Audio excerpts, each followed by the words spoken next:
A very good morning and welcome to AM News. Thank you, Valian. Thank you for having me. Good morning to you. All right, so a lot has been happening in Zimbabwe since the stepping down of Robert Mugabe. Let's start though with the hiring of the former army chief who led the takeover. Some saying it's not surprising. What's been the reaction like from Zimbabweans? At this moment, we feel that the appointment of the vice president in Comrade Chiwenga, I think it has got to be looked at in a very critical way. Chiwenga comes from the military, of course. He was pivotal in the transitional period.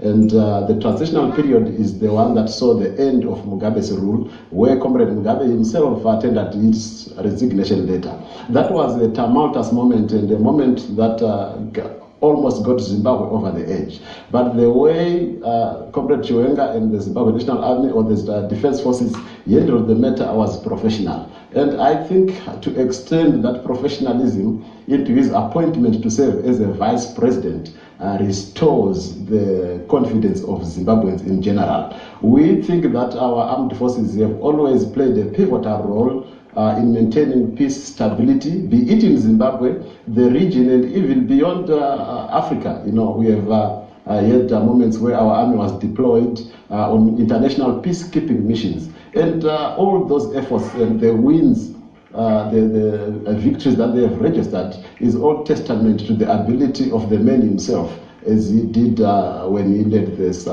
Zimbabwe Defense Forces. So, Tino, Zimbabweans, you say, are comfortable with the influence of the army and the amount of control that they have?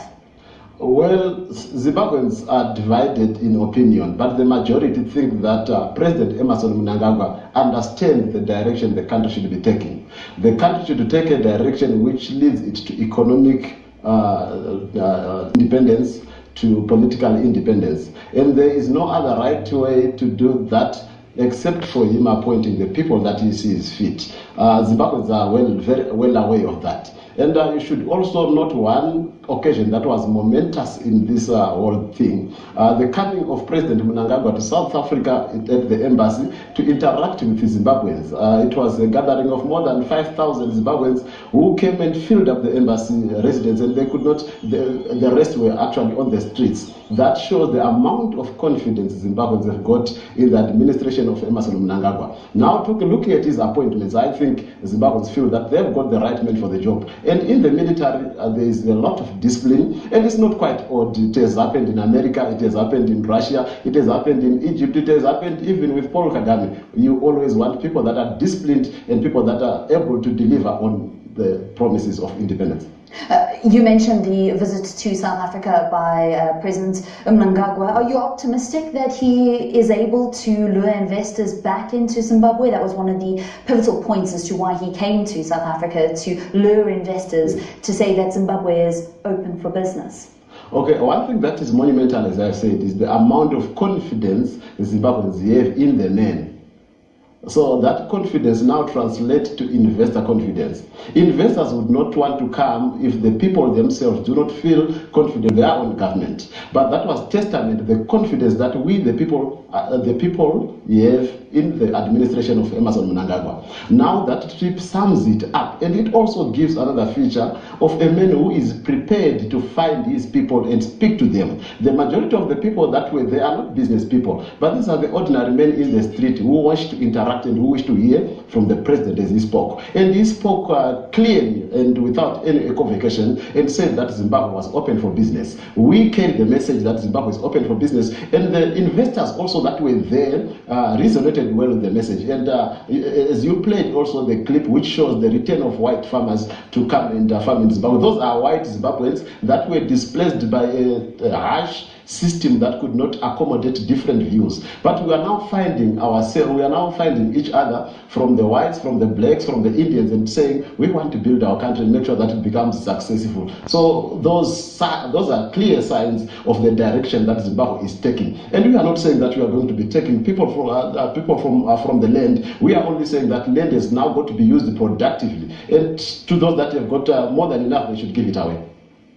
During the same visit, there was a group of Zimbabweans protesting outside of the meeting, accusing Munangagwa of ordering the 1983-1984 massacre in Matabeleland. How do you think the president should respond to this? Should he apologize?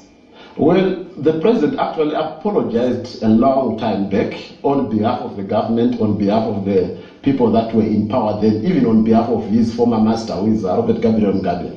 He has said, please forgive us. And he has spoken that word 3 times. Not to say that he himself in his personal capacity is guilty, but he understands the need for the country to move forward. And he has asked for forgiveness in that particular area. But look at this year. The president came to engage Zimbabweans. And you have got a couple of Zimbabweans that go then into the street to march against the president that has come to see you and talk to you. I think it's quite unfortunate that we have got people that believe in street activism, whereas they should be coming to the party and saying, Mr. President, these are our concerns. That was a platform to interact and we get the message. So I do not think that it is fair for the people of Zimbabwe to now march into the street, and the man has just been in power for a month, if we should have to be correct and sincere with the facts. So that was totally unrequired. But we still remain a constitutional people, and we still remain a democratic people, and we allow them to air their views at that particular time, and they are also allowed to do that in the future. But we are building a society where the people and the government can interact and can talk to